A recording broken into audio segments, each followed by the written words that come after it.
Good morning, everyone. Welcome to Coffee and Conversation with Kristen. Cheers to a new week. It's going to be a good one. We are in the thick of purchase season. And so I wanted to come to you because I had the same conversation over a lot of times this weekend. And that conversation was, Kristen, I have a down payment, but I don't have enough for closing costs or prepaids. Or what are your 0% down options? I'm a great buyer, but I'm not real cash heavy. And so it got me to thinking that I bet this is a lot of what is out in the general public right now. And the same question is happening again and again. So let's do a video and talk about it. Okay. We do have 0% down options. They are limited in some areas. So I wanted to go over that because there are some restrictions to it. One, USDA. USDA is a fantastic loan program. I love that loan program. There's a lot of territory in Wisconsin that qualifies for USDA. They are a little bit restrictive because one, it does have to be a rural area. If you go to the USDA website and go to the property eligibility tool, you can type in the address and it'll tell you if the home you're interested in is eligible. On top of that, they have an income restriction. So that income restriction is, I think in our area, depending on the municipality, it does vary from municipality to municipality, but around here it's about $80,000 to $90,000, okay? So in the state of Wisconsin, so we can look those up for you. If you fit into those two buckets and you're interested in a home in those areas, let's talk. It's a great program. If you don't fit into either one of those buckets, the next question is then, what do I need down? Typically, we do have a 3% down option. That is 80% of the area median income. That in our area, municipality to municipality, again, it's a little bit different, but typically somewhere in that $60,000 to $65,000 a year gross income wage. Okay, if you don't make that, then what? Then we have 5% down. It gets tough when you're over those income limits. So because those programs are typically designed for smaller incomes. Now, that doesn't mean that you don't qualify or that we can't still get you into a home. So then the next question we have is, okay, Kristen, I don't want to live rurally and I make more than that. So now what are my options? Here are your down payment options. One, you can get a gift from a family member, whether it be an immediate mom, dad, grandma, grandpa, brother, sister, aunt, uncle. We can do a gift on any of our loan programs. So that's an option. Number two, if you have any kind of an investment, a 401k or something like that, you typically can't borrow from it for your down payment.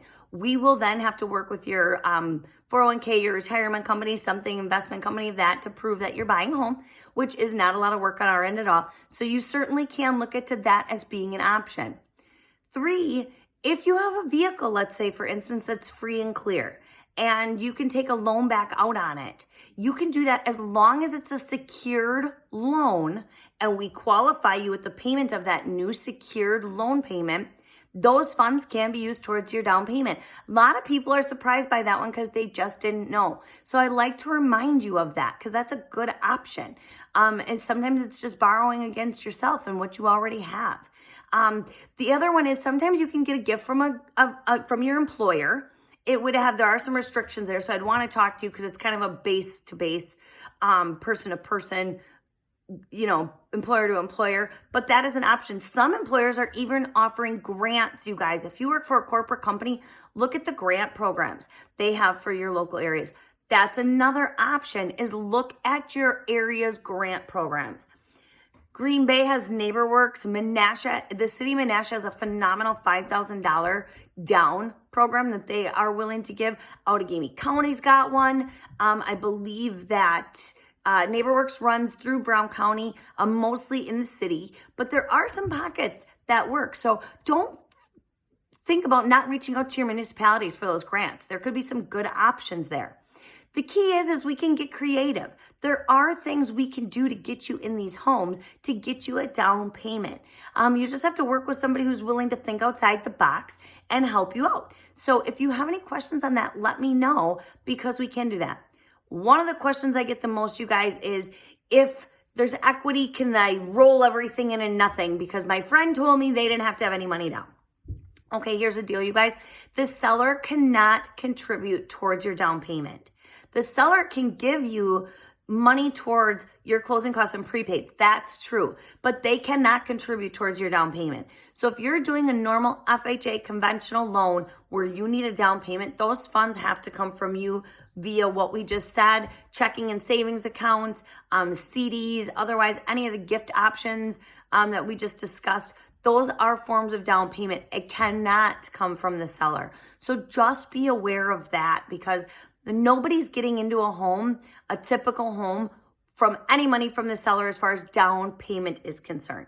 Now, on a refinance, you can roll your closing costs into the loan, but on a purchase, you cannot. So that's why I felt it was really important to have this conversation with you so you knew how to be prepared.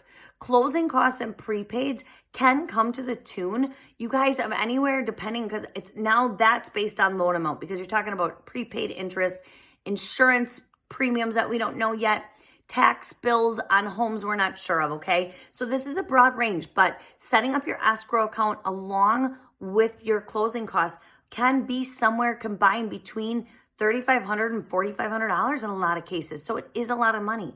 Let's work together and get creative. That does not mean you shouldn't be able to be a homeowner, especially if you have all your down payment money saved. So I'd be happy to talk more with you about it, but I thought that might answer just a few questions on the immediate. Again, drop me a comment, give me a call or a text, and I'm happy to help. Thank you for listening, and I hope you have a great day. Talk to you soon. Bye-bye.